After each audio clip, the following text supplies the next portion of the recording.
parei, non, porque ali dixeronme que tiña que facer de presentadora dun dos relatores e máis moderador, e damos paso á seguinte mesa.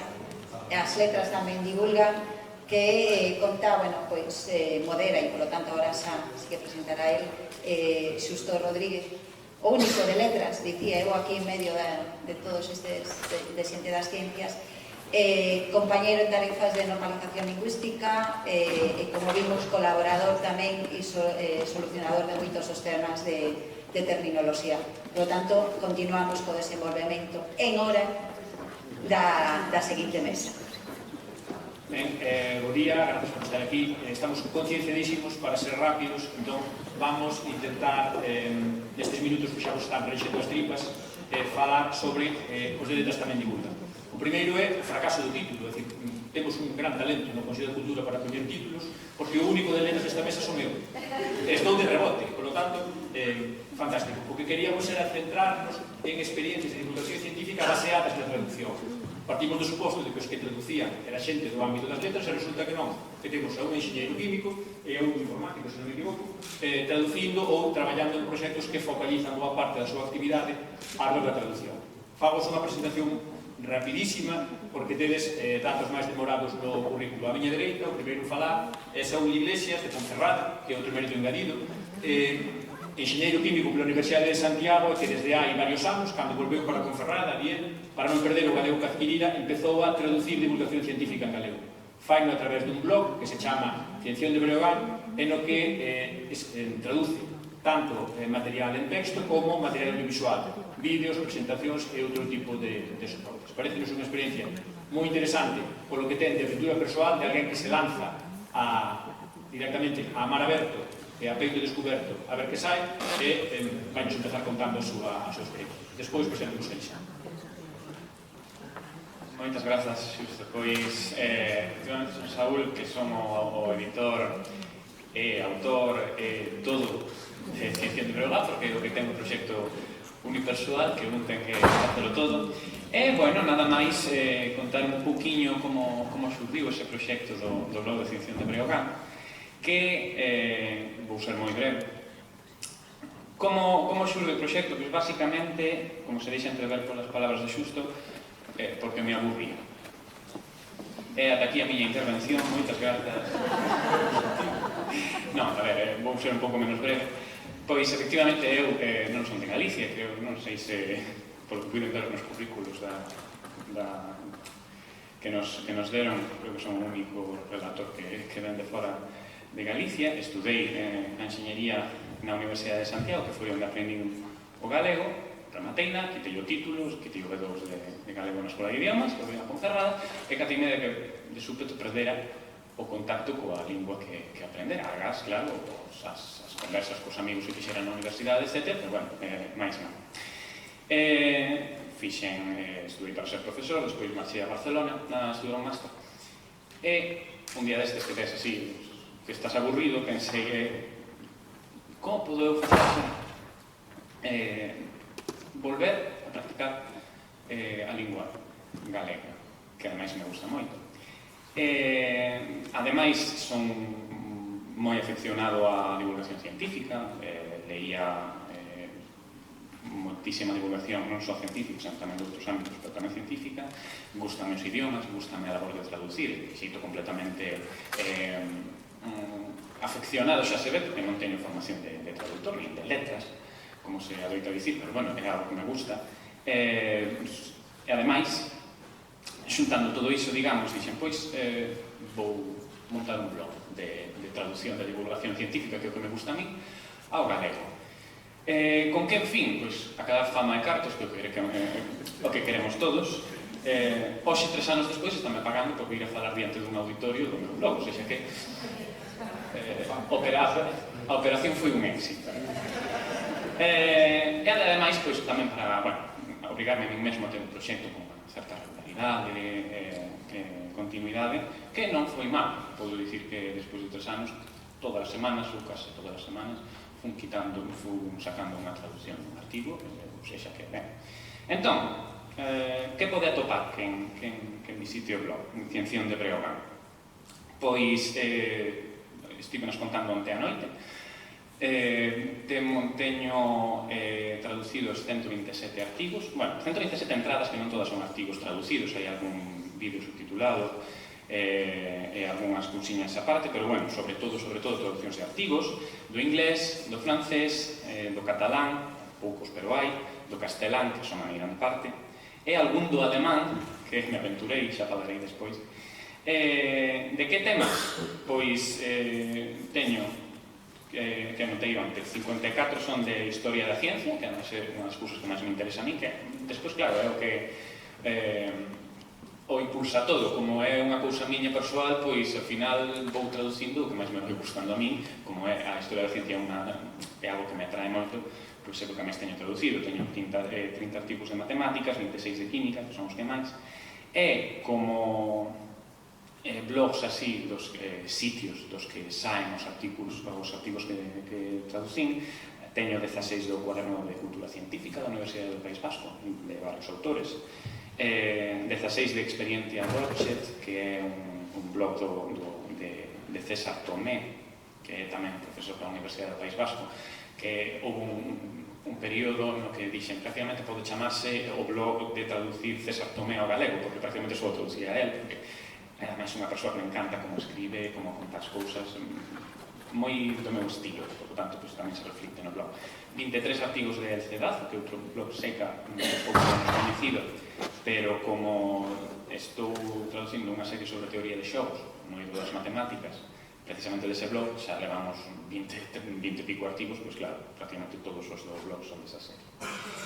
E, así, proxectos interesantes que tiveron máis ou menos éxito, é o que me gustan máis a min, as traduccións dos mapas, o mapa da química, o mapa da física, o mapa das matemáticas, o mapa da biología, que foron as imaxes, realmente, onde se intentan meter todas as especialidades de cada unha das ciencias, como se interrelacionan, que eu fixeno porque me chamou a atención, pero despois é certo que tivo bastante éxito, compartíronse bastante nas redes sociais, etc. Creo que é algo moi bonito. Unha serie de artigos que se titula Galileo versus Igrexa Católica Redux, ou seja, así como Reloaded, que pois tenta volver un pouco visitar o conflito que houve no século XVII, creo que entre Galileo e Igrexa Católica, por mor das publicacións de Galileo, pero tentando non caer no presentismo, non ver, creo que mencionábamos antes, ver cos ollos do presente os acontecementos do pasado. E agora estou coa breve historia do metro, que realmente é historia, pero é historia da ciencia, ver a historia de como xorde o sistema métrico decimal, as expedicións que se fan na Francia da Revolución Francesa, século XVIII, para medir o meridiano entre Dunkerque e Barcelona, claro, é unha expedición científica francesa en España, e cando está a guerra entre Francia e España, a situación se volve moi complicada, é un relato moi entretenido de un blog que non é de ciencia, é de historia, pero bueno, son eidos que tócanse neste caso. E nada, tiña un montón de cousas apuntadas aquí, pero vou rematar xa, simplemente porque se vexan que números nos movemos, que son números evidentemente moi modestos, porque é unha cousa unipersoal, ao mes entre 50 ou 100 visitas en total, é o que adoita ter o blog, meses moi bons, 150, cousas raras que pasan e que ninguén sabe explica moi ben, máis de 200 visitas, pero creo que houve 3 meses en total que tivemos máis de 200 visitas. É exclusivamente pasivo, porque o que é comentarios, por exemplo, tamén eu sou unha persoa que lle gusta moito relacionarse coa xente, por lo tanto, entendo que tampouco invito moito a que a xente comente, pero pois non hai moitos comentarios, pero sí que a xente entra e vese nas estadísticas, por lo tanto, ainda que non se manifeste, están aí. É cuestión interesante que creo que realmente é do que máis problemas pode poner no asunto de traducir material que non é teu, é o asunto das licencias. Entón, cando comecei, como era unha cousa así miña, pois tampouco lle prestaba moita atención, que traducí un pouco o que me daba gana, tamén tiven disgustos entre comillas, non disgustos, pero sí que me chamaron a atención, colliches isto, e non pediches permiso, etc. Agora sí que son moito máis rigoroso co asunto das licencias e sigo, vamos, a rajatabla.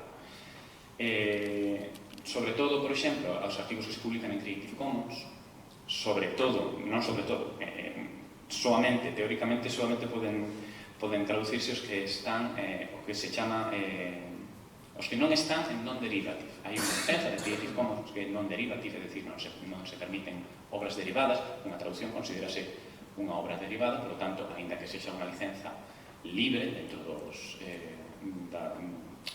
límites, non podes traducilo. É certo que o tipo de xente que publica con estas licenzas e máis aínda o tipo de xente que se dedica á divulgación pois é moi receptiva e aínda que estivese unha licenza que non sexa necesario pedir permiso, eu sempre escribín, sempre non, pero nesta última época escribín un autor pedíndolle, pois mira, interesaríame traducir este artigo, este é o meu proxecto, este é o meu blog, dedicámonos a isto, etc. E non puxen ningún problema, ainda máis, encantados da vida. Mesmo os que teñen xa a licenza axeitada, escribolles para boa práctica en cuestión de educación, máis que nada, ainda que legalmente poida collelo traducilo, podes preguntar, non? Además tamén ganas porque se lles pides permiso, despois tamén comparten o teu traballo, chegas a máis xente, o sea que é unha boa cousa. Para difundir o traballo, pois o blog ten conta de Twitter, ten conta de Facebook, creo que teño aquí alrededor de 200 seguidores en Twitter, non é moito, é máis que a miña conta persoal xa, como o doble, ou seja que, bueno, non está mal, así. Cousas que, a onde quere ir o blog, digamos, proxectos interesantes, e con isto xa remato a intervención, pois non me importaría traducir algo, por exemplo, de economía, de análise de teorías económicas desde un punto de vista científico, que é algo que por tintes ideolóxicos faise menos do que debería, na miña opinión. Estudar científicamente, estudar a economía desde o punto de vista científico. Teño algúns artigos por aí que me interesaron, pero que ainda non saquei porque estou metido en outras cousas. Hai unha serie sobre a vida de Michael Faraday, por exemplo, o traballo de Michael Faraday, que é moi interesante. Unha especie de debate sobre teoría de cuerdas, defensores e detractores de se a teoría de cuerdas é unha teoría científica realmente ou non é. Dous puntos de vista moi interesantes que tamén me gustaría traducir os artigos que houve un pequeno debate a raíz dos artigos que saíron hai pouco, que me pareceron as dúas posturas moi interesantes. É o proxecto Estrela, entre comiñas, que o que chamei Wunderjahr, que a palabra non é miña, do alemán, é dicir, o annus mirabilis, que se di en latín, que era coller os artigos de 1905, os 4 artigos de 1905 de Einstein, que supoñen o fundamento simbólico de toda a física moderna, relatividade, cuántica, etc., e colleros e traducilos do alemán en que estaban publicados ao galego. Claro, non son artigos divulgativos. Evidentemente son artigos especializados, saese, digamos, da onda xeral do blog, pero creo que o espírito, o feito de coller ese artigo especializado que se publicou en alemán hai máis de 100 anos, é traducido ao galego cando, en algúns casos, creo que ni sequera está a traducción ao castelán, ou por menos non a atopei eu. Sí que ten ese espírito, creo que sí que é divulgativo, é dicir, que a xente volver disponible para a xente algo que está máis ou menos afastado. Por lo tanto, é un proxecto moi longo prazo, claro. O primeiro deles, rematei a traducción en decembro de 2017, pode ser ver xa no blog. E o segundo saiu hoxe, que xa deixei preparado ante a noite para que saíse, e hoxe saiu a traducción do segundo artigo, e ademais abusei da confianza do Consello que me permitía dar fotocopias pois, a todos co material que vos deron á entrada, pois viñan as dúas primeiras páxinas, porque tampouco quería usar tanto, da traducción ao galego dese segundo artigo de Einstein de maio de 1905, verbo do movimento browniano e da teoría cinético-molecular da calor, que, pois, aproveito que veño aquí para facerme un pouco de spam e de autobombo tamén, que nunca é mal, por certo, para os restos membros da mesa, se o queres está completo aquí, pero vamos, que saiu no blog escrito en HTML, digamos, e despois, ainda que non o puxen porque non me decatei, pero mañá por aí a ligazón, unha versión en PDF máis arranxada, como se ve, na fotocopia un pouco máis arranxada tipográficamente, editada con un pouco máis de cuidado, dentro do que dou feito eu, que son eu só sei o que sei, pero iso, que se vexa un pouco máis bonita. Máis nada, por miña parte, eu é todo o que teño que dicir do proxecto, xa vedes que tampouco hai tanto. Así que moitas grazas.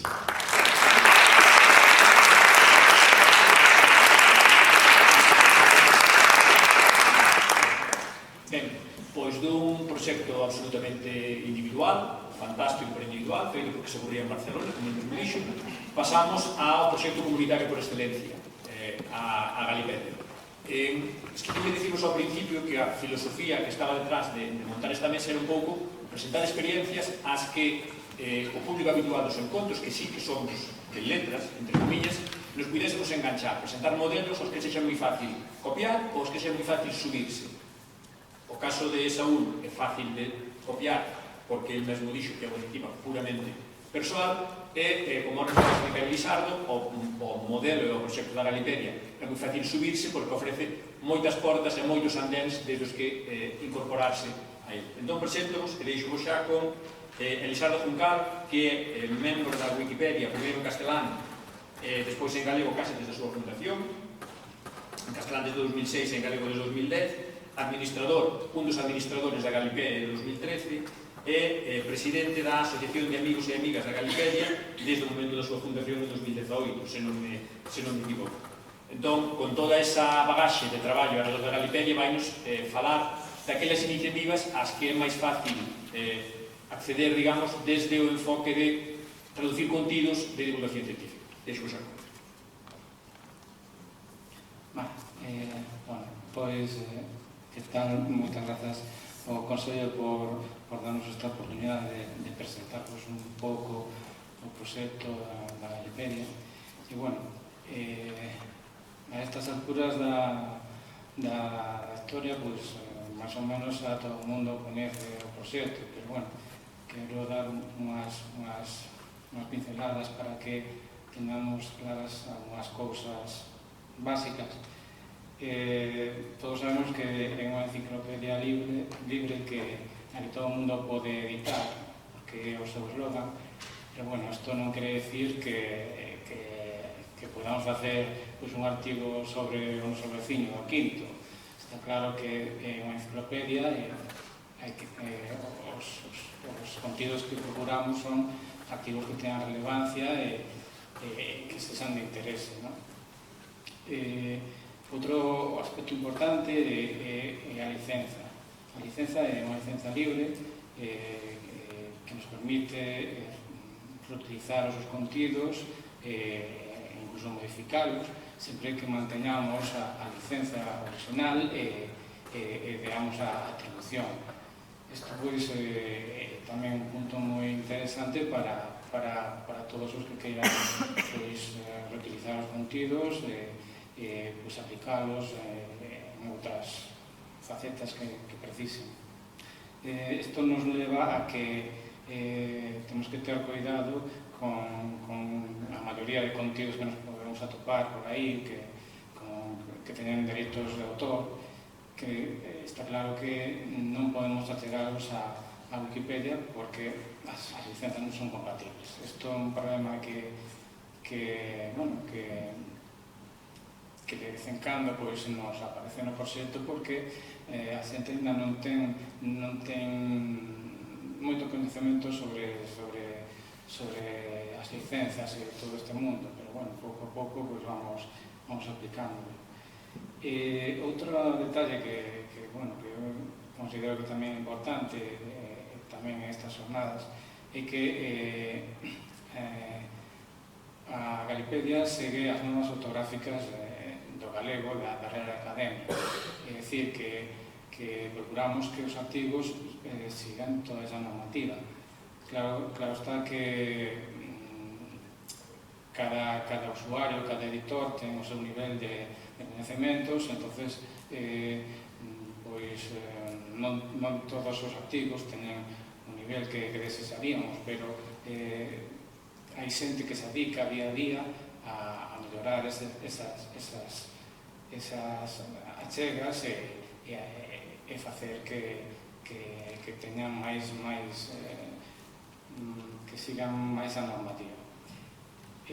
A maiores hai que ter en conta que xa dende estes últimos anos pois a Galipedia xa se ten convertido en unha obra de consulta pois habitual en moitos eidos. Por exemplo, podemos decir que se facemos unha procura en Google, as primeiras páxinas que nos aparecen son de artigos da Galipedia. Non sei, bueno, da Galipedia non, da Wikipedia. Normalmente da Wikipedia en castelán, pero tamén, dependendo de como teñamos configurado o noso equipo e tal, pois tamén aparecen moitos artigos de primeiros postos da Galipedia directamente. E tamén podemos decir que actualmente ten máis de 2 millóns de visitas mensuais. Entonces isto nos leva a ver que realmente un proxecto que se sigue, que se consulta e que dé unha gran utilidade para centos e centos de usuarios. Tamén sobre este tema apuntar que pois na plataforma de aprendizaxe virtual que ten a Xunta de Disgal da Xunta de Galicia, pois aí tamén hai unha ligazón, é unha plataforma de aprendizaxe para os alumnos de secundaria, e aí hai unha ligazón directa a Wikipedia, é dicir, que nesta contorno de aprendizaxe de alumnos de secundaria teñen unha ferramenta de acceso directo aos contidos da Galipedia.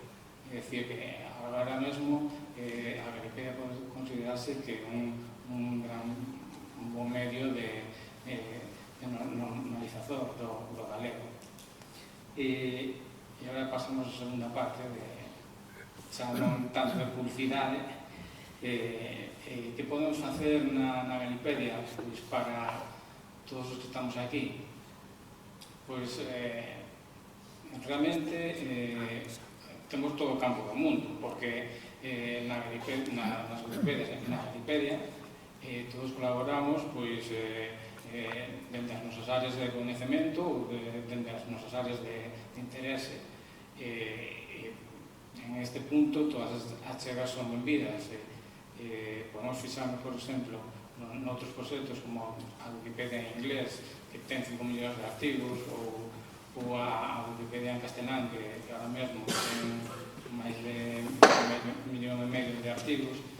A Wikipedia nestes momentos está superando os 150.000 artigos. Entón, isto danos unha idea da cantidade de cousas que podemos chegar a meter no proxecto. Mais en concreto, pois, como decía antes, os artigos teñen o nivel de galego de cada un dos usuarios que os vai creando, pero aparte dos usuarios que crean artigos, temos outros grupos de usuarios que van revisando todas as edicións diarias que se fan, todas as achegas diarias que se fan no proxecto, e cando detectan que algún artigo ten demasiados erros ortográficos, pois ponenlle unha marca que di que ese artigo ten que mellorarse nese aspecto, para que despois outros usuarios que se dedican a facer esas tarefas de corrección e de revisión de artigos saiban onde están. Entonces, con esas marcas, eses artigos metese no que se chama unha categoría de artigos que precisan revisión ortográfica. Entonces, estes artigos están aí todos juntos, e calquera que queira botar unha man nese senso, pois ten un acceso moi doado para colaborar en ese punto.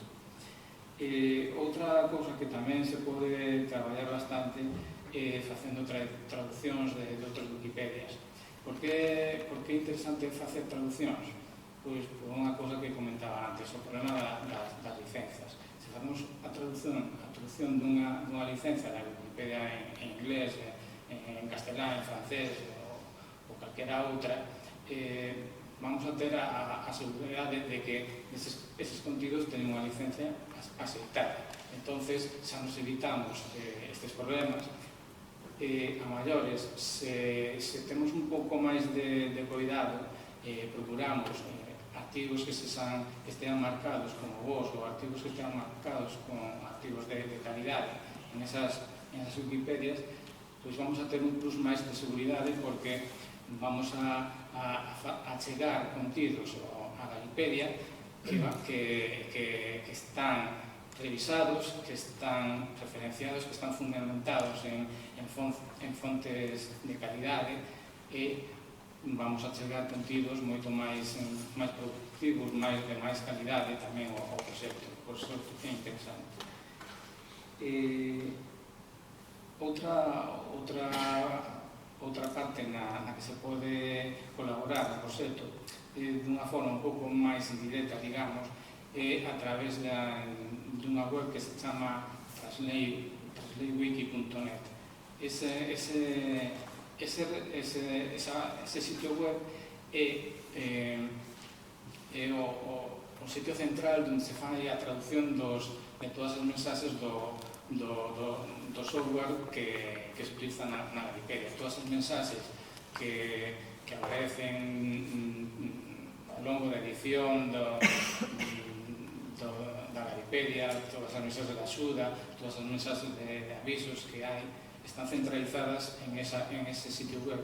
É preciso, esas mensaxes están originalmente, todas están en inglés, entón é preciso traducilas para que poida despois aparecer en galego na nosa ferramenta, na Wikipedia.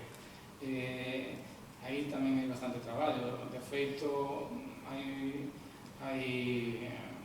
un ano había sobre 900 mensaxes en traducir, pero como hai pouca xente que colabore en esa parte, foise deixando e actualmente xa pasan de 3.000. Isto que provoca? Que cando estamos facendo estamos traballando nun artigo ou estamos utilizando algunha ferramenta da Wikipedia, pois non nos aparecen as mensaxes, nos aparecen en galego, en portugués, en inglés ou sabe Deus en que. Entón, por iso tamén é interesante colaborar en ese punto. En maiores, para persoas que estén traballando pois nos centros de ensinanza, temos chamamos un wikiproxecto que se chama 1000 artigos de calidade para alumnado de 12 a 16 anos. Este proxecto consiste en facer unha lista de 1000 artigos que son de interese para os alumnos desas idades, pero que están aceitados ao currículo galego.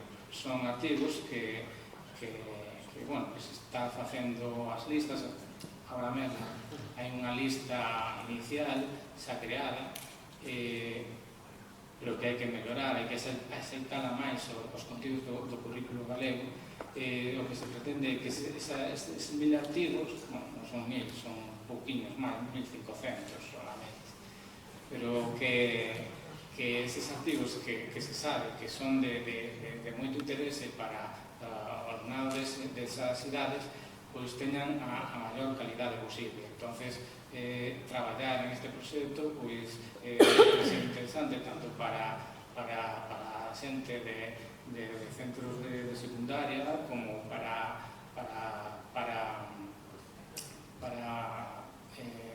clases da universidade e de outros campos.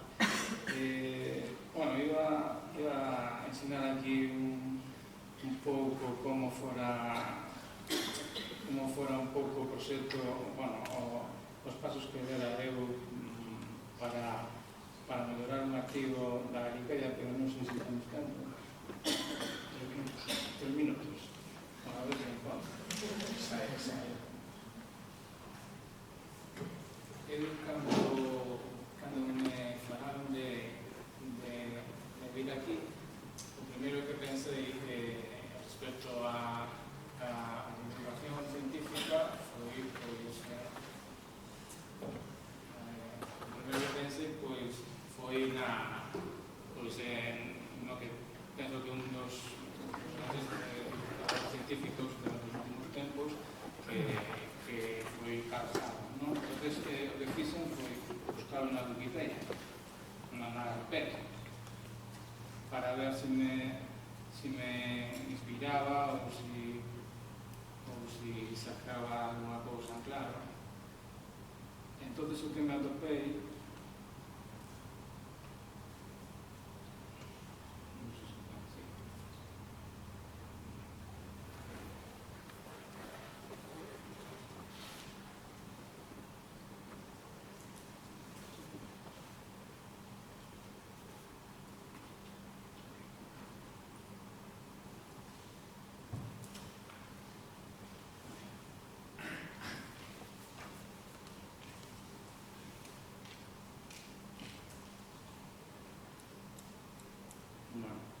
isto non é o que me atopei. O que me atopei foi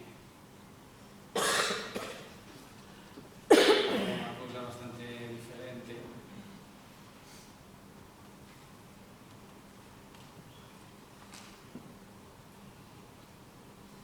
Un artigo, pois, un pouco pobre, que daba as trazas básicas da súa biografía. Entonces, o que fixen foi coa ferramenta que temos de traductor de contidos,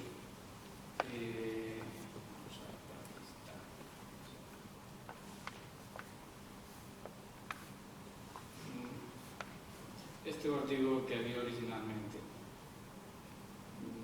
Daban unhas pinceladas da súa trayectoria. Entonces, o que se me ocorreu foi mirar o artigo, por exemplo, da Wikipedia en inglés e decatarme de que os contidos eran moito máis extensos e máis detallados. Aquí se explica toda a súa formación, toda a súa carreira, todas os proxectos que realizou. Entón, o que fixen foi traducir en parte da Wikipedia en castelán e en parte tamén da Wikipedia en inglés, usando a ferramenta que vamos a ver por altar de traducción de contidos, e acheguei os contidos que había na Wikipedia en inglés, pois aceitando os formatos un pouco a Wikipedia e pois arranxando pequenos problemillas que fun atopando, engadindo algunhas cousas. De feito, engadín tamén algunhas referencias no artigo en inglés que faltaban. E ao final deste traballo, pois propuxen o artigo para que fose revisado pola comunidade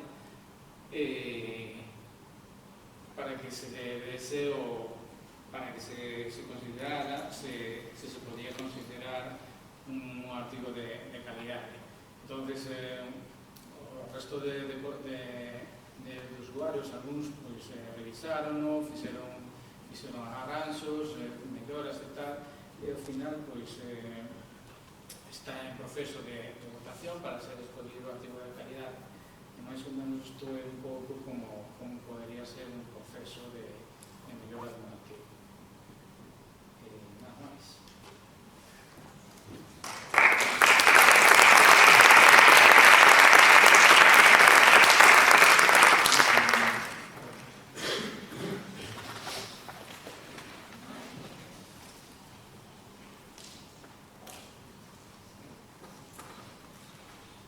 Ben, pois agora xa nos 10 minutinhos que nos quedan, vos contar eu o terceiro dos proxectos que vos queremos presentar.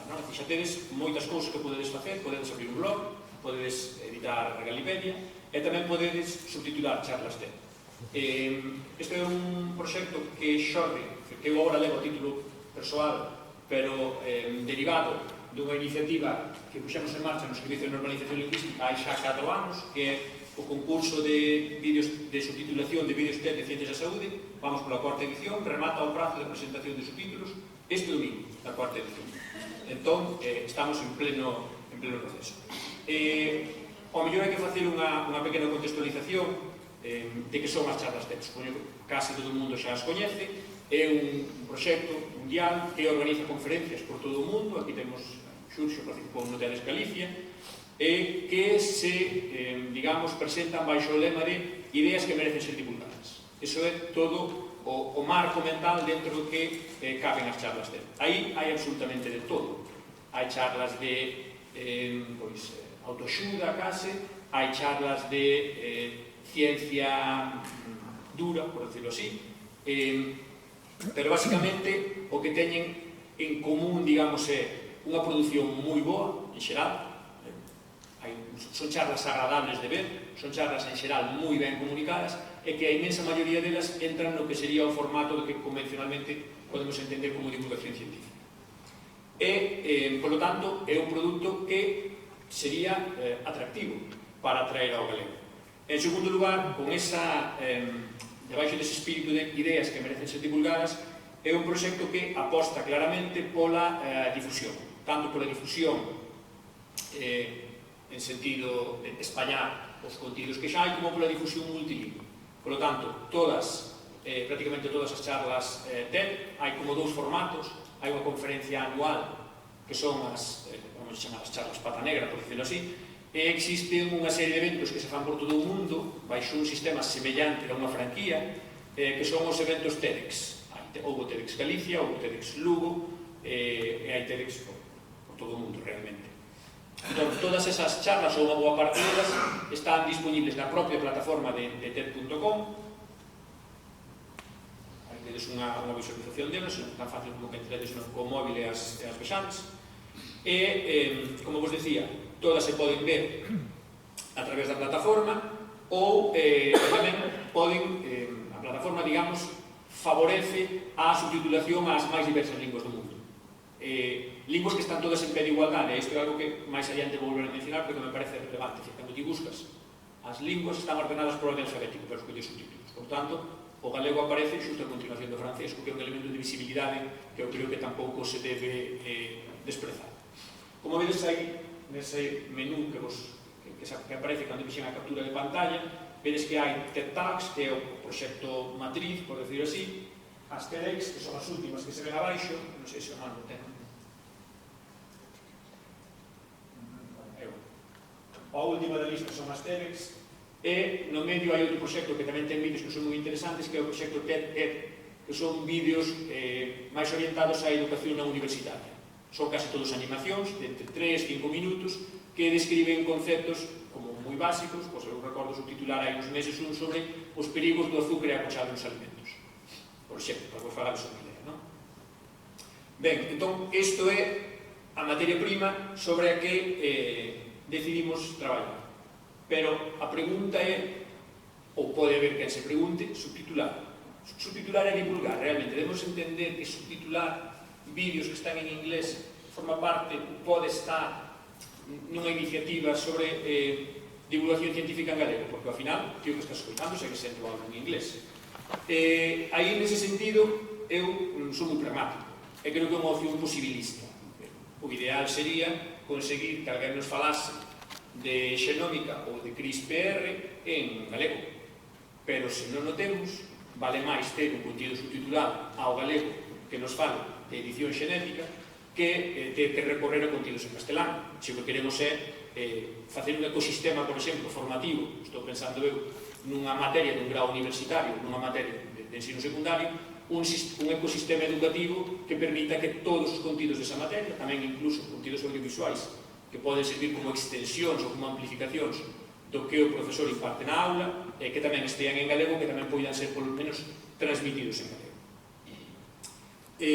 Por eso, permite producir contidos en galego, entre comiñas, cun formato e unha calidade que serían moi difíciles de conseguir cos precarios medios cos que todos traballamos.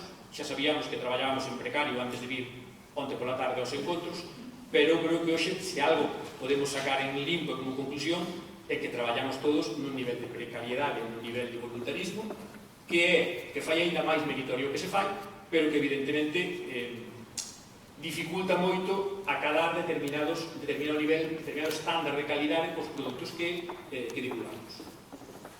Como vos decía, ten outra cousa boa, desde o meu punto de vista, que visibiliza o galego en pé de igualdade coas outras linguas. Cando eu busco en TED.com e filtro polos subtítulos en galego, e me aparece unha charla de Ken Robinson, un caso sobre o mal da morte educativo, estas cousas que fai Ken Robinson sobre innovación educativa,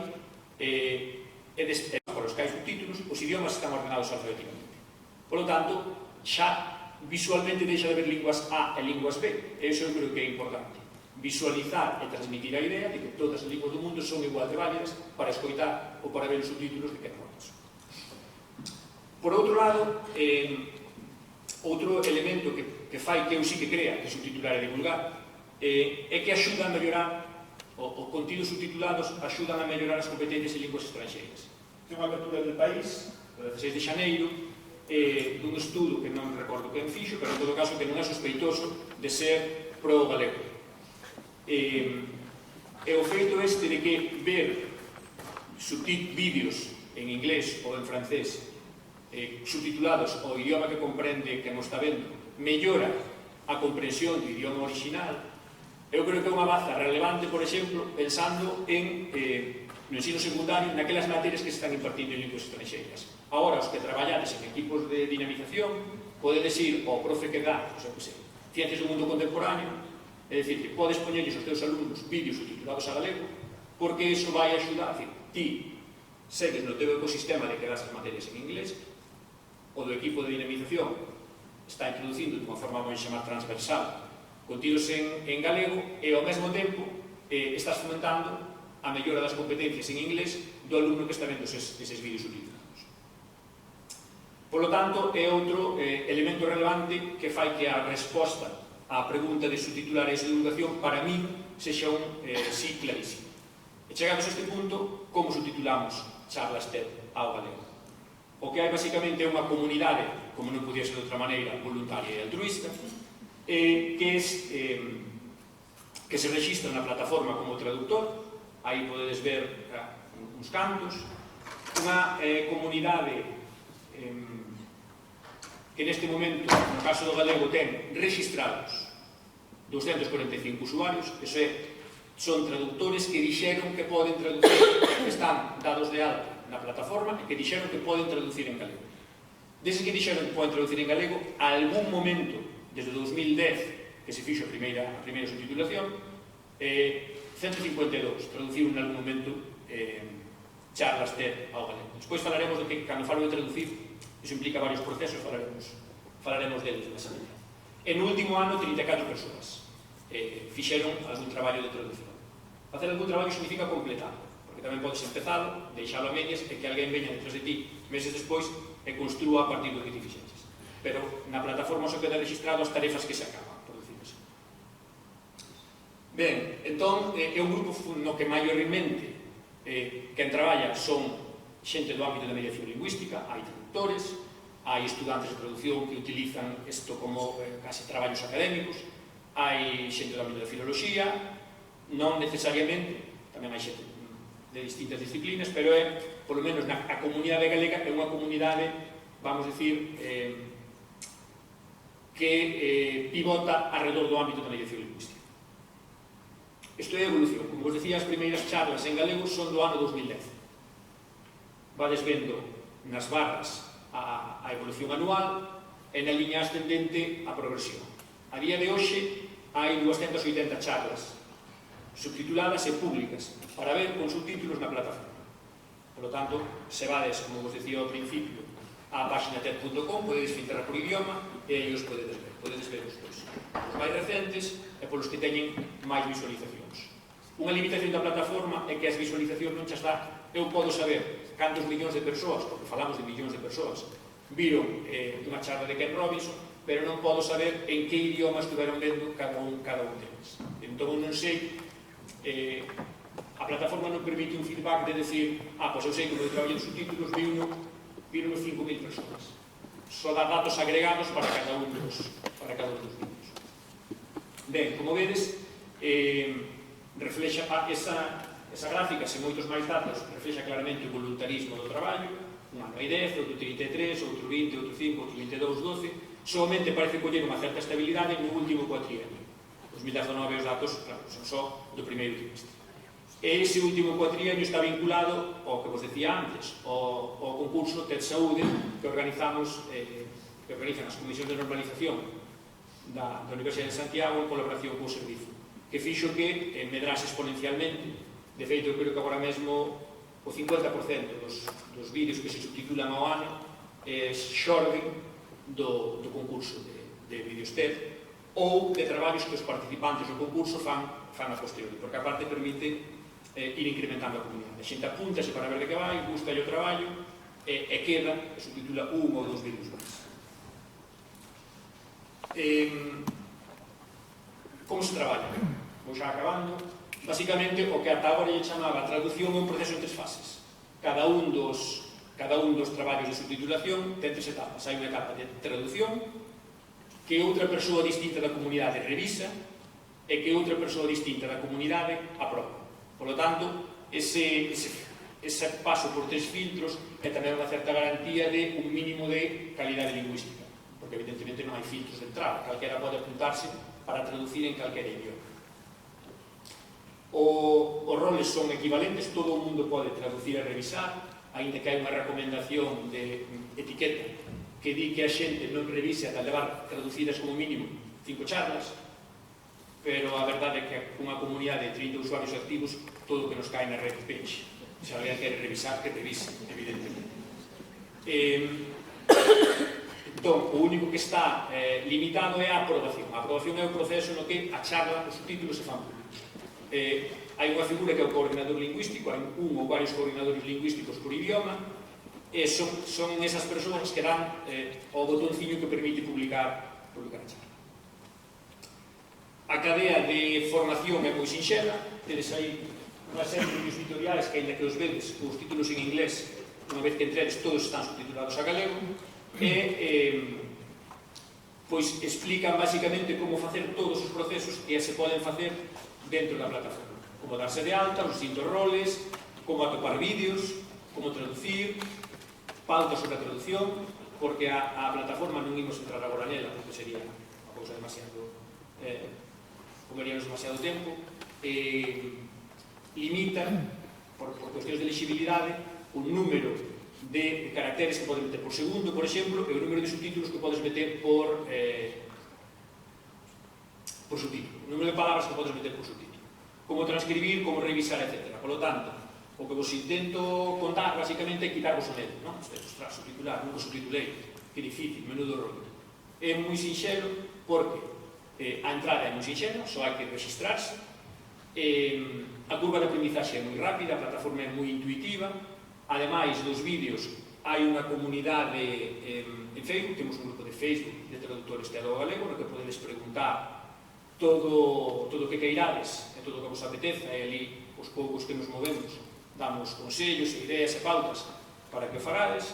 Por lo tanto, como isto se trata de motivarvos para que contribuades con traduccións a divulgación científica en galego, por que debedes incorporarvos á comunidade? Porque é divertido, a mí por lo menos resulta unha tarefa super divertida, aprendes cousas das que nunca pensaches que ibas poñerte a mirar, de repente estás vendo cousas de psicología evolutiva, e ao día seguinte ves sobre como construir mellores cidades no mundo. É doado, que vos digo, non, aínda que poida poñer respeto á entrada, é un proceso moi fácil de aprender, é flexible, cada un fai na súa casa co tempo que ten, non hai obrigas, a única obriga é que desde que colles un subtítulo, tes un mes para facelo ou devolvelo, non te podes quedar con el toda a vida, aos 30 días a propia plataforma quítacho, e volve a poñer no montón de todos para que cada un faga con el que quería. É agradecido no sentido de que ti acabas e aos 3 minutos os subtítulos están visibles na plataforma. Ás veces, o que les motiva de determinados proxectos é ver que non acaban nunca, cousas que empezas e levan 3 anos e non se dan acabado. Isto empezáchelo hoxe, e se o fluxo de traballo vai rápido aos 15 días, xa podes fachendear en redes sociais de que tes o subtítulo visible. Mira que subtitulei sobre a última persoa que gañou o premio Nobel sobre non sei que. Ben, cumprimos bastante ben o tema do tempo, por lo tanto estou moi contento, son as 2:20, non sei se hai tempo para alguna pregunta. Unha pregunta me autoriza Susana desde atrás, porque despois tens que marchar correndo a comer, porque as 4 hai que estar aquí outra vez. Así que se alguén quere preguntar algo, a Saúl, a Elisardo, a mí mesmo, cando queirades.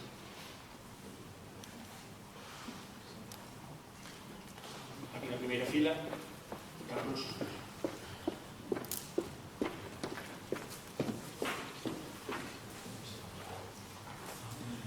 Boa tarde, gracias ás persoas que estades aquí, os organizadores destes 21 encontros, moi agradecidos, sinceramente, porque devolvedes ciencia nestes tempos que hai unha nova tendencia torquemalista potente e, por suposto, por facción en galego, simplemente por biodiversidade. Aquí as persoas que estades, Saúl e Elisardo, aquí, ou que estivestes noutras mesas, hoxe pola mañá e onte tamén, é un tema bastante complexo que leva bastante tempo, pero estades ben provistos desde o punto de vista do corpus lingüístico, léxicos, vocabularios, terminoloxía, tedes algunhas eipas, algunhas deficiencias, como tedes, botades de medios como un organismo de asesoramento que leva a cabo unha política de difusión, terminolóxica, de coordinación, etc. Aquí quizás tamén xusto, posto que traballan neste ámbito, no servicio de normalización tamén nos podería invitar algo, pero creo que, ademais de difundir en galego, sería interesante, por suposto, que esa difusión fose desde o punto de vista lingüístico por rigorosa, que supoño que é, pero aí quizáis poder encontrarles algún tipo de inconveniente ou problema, como resolvedes, como facedes. Gracias.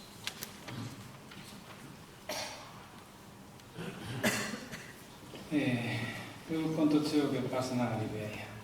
Na Galipedia temos un lío tremendo con iso, non é? Porque o que decía non me acordo quen de ciencia, esa planta que se chama patatín, patatán, patatero, como le chamamos? Que non sabemos. Non temos o problema da Galipedia é que os contidos teñen que estar referenciados. Non se pode poner o nome que pois esa planta, o nome que nos pétanos, porque a Galipedia non é unha fonte primaria. A Galipedia ten que basearse en fontes externas de calidade. Entón, necesitamos toda a axuda das institucións que se dedican a estas cousas, porque sen eles nos non podemos avanzar. Entón, que estamos facendo na Galipedia nestes casos, por exemplo? Pois o título do artigo é patatín, patatín, patatero, como se xa nome científico, porque non podemos poner outra cousa. Ben, eu, por exemplo, no blog, pois, unha vez máis, como son eu, pois, teño un pouco máis de liberdade, quero dicir, como solamente son eu,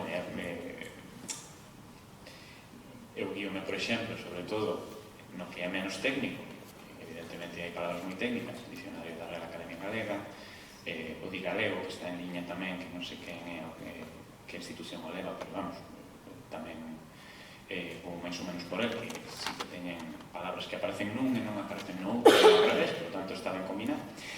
E despois, cando son cousas máis técnicas, hai as páxinas das universidades galegas, a USC, a Universidade de Coruña, a Universidade de Vigo, sempre adoitan ter, eu teño na cabeza agora, a páxina da USC, coa que estou máis familiarizado, pero sei que as outras universidades tamén teñen, repositorios de dicionarios técnicos ou de vocabularios técnicos, ás veces monolingües e ás veces multilingües, que axudan tamén a traducir esas palabras que están que son complicadas de ver. A Galipedia, por exemplo, pois non é a primeira vez que me saca de dúbidas, algo tan fácil como non teño tempo, como se chama isto, como se chama o artigo que vai sobre isto na Galipedia, pois chamase así, ten máis ou menos sentido simple. Ben, vai así, queda que iso, como sabes que a grande parte das veces todas esas cousas teñen as súas referencias, están máis ou menos, inténtase que están referenciadas, pois, no caso de emerxencia, pois guiarte diso. Pero, como o nivel é moi divulgativo, agás no caso, xa digo, da ida de olla do de Einstein, pero en xeral o nivel é moi divulgativo, por lo tanto, tampouco hai tanta dificultade técnica. Unha cousa que sí me vin no problema, eu persoalmente, máis dunha vez, non moito, polo tipo de contido que é, pero máis dunha vez non tanto traducción, senón transcripción. Por exemplo, nomes ou apelidos de persoas rusas en castelán, ou en inglés, ou en francés, en alemán. Hai unhas regras moi claras de como se transcriben as letras rusas, o alfabeto cirílico, segundo as regras de pronuncia de cada idioma. Costoume moitísimo atopar nada verbo diso, que quero dicir que non fose a regra inglesa ou a regra alemá ou a regra castelá para transcribiros ao galego. Si que dei atopado algo en Fonseca, un artigo pequeniño, con pouca difusión, de regras de transcripción do serbio, do cirílico serbio ao galego, que máis ou menos sí que segue, por exemplo, non empregar ese H para o son xe, senón empregar o xe, que existe en galego, non existe en castelán, por exemplo, pero despois emprega KH para o son ja, que un pouco me convence moito, pero bueno, non son ninguén tampouco, entón sí, foi o único que atopei, pero sí que boto en falta, digo ruso, pero por exemplo o grego tamén, cando aparece un nome ruso, como escribo? Poño un cirílico, non me entera, sego as regras do castelán que estamos máis afeitos todos, pero tampouco é todo rigoroso, eu como son así moi cuadriculado tamén, pois, non sei, é o que máis botei en falta. Chamo a axuda, se alguén sabe algo máis sobre isto, alguén que sexa de letras, en non. Pero vamos, canto ao vocabulario, máis ou menos iso. Moi rápido. Na subtitulación de charlas, a verdade é que ese problema existe, pero é perfectamente manexable, porque o nivel de terminoloxía que manexa é o nivel de divulgativo para baixo, casi. Entón, arreglaste razoablemente ben cos dicionarios disponibles, en algún caso puntual que non atopes unha fonte de referencia inmediata, pois buscas outras fontes, como supoño que fan en castelán, cando non tiras de inglés. Ao fin e ao cabo, creo que tamén hai que relaxarse un pouco coa autopresión que nos marcamos sobre a precisión do contido. Está ben, pero creo que é moi importante que os contidos que fagamos teñen calidade lingüística, porque senón o 95% ou 99% dos vídeos das charlas TED que temos subtituladas, evidentemente teñen ao lado os subtítulos en español. Se os subtítulos en galego teñen unha calidade lingüística lamentable, estás invitando a xente a oír os subtítulos en español, que todo o mundo que os vai ver en galego se entende. Pero non debemos focalizar a calidade lingüística exclusivamente na cuestión terminolóxica. Eu creo que é moito máis relevante, especialmente se estamos transcribindo unha intervención oral, a cuestión sintáctica, a cuestión entonativa, non evidentemente porque é subtítulo, pero que as cuestións de estrutura lingüística que van máis alá da terminoloxía e do léxico, que ao fin e ao cabo creo que son moito máis relevantes. Bueno, creo que... perdón, Dosi. Sí, só por puntualizar, as preguntas que facía el, non é tirar para diante, é dicir, non hai onde buscar cousas. Cando te notar un servicio de traducir a toda a NASA, se chama Astronomical Picture of the Day, que cada día ele saca unha foto con texto. E a da noite non tes a quen acudir para, oye, como traduzo isto? Entón, o tiras para diante, pasas vergoña, cando revisas anos atrás o que puseche, pasas vergoña, de repente atopas unha traducción boa ese termo que te quedou atrás e que usa mal, ou te cambian a normativa ortográfica da lingua.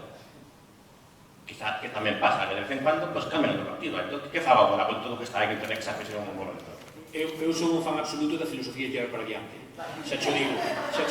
Sempre que che sirve, sempre que vayas construindo sobre o tirar para diante o día anterior, o día seguinte construas un tirar para diante un pouco mellor e vayas avanzando. Como ninguén nos lee, tampouco... Bueno, eso tamén é certo. As cousas hai que relativizar moita importancia que lle damos ao que facemos. Eso tamén é verdade. Bueno, marchamos correndo a comer, son as 2:30, creo que está, pero quedamos aquí outra vez.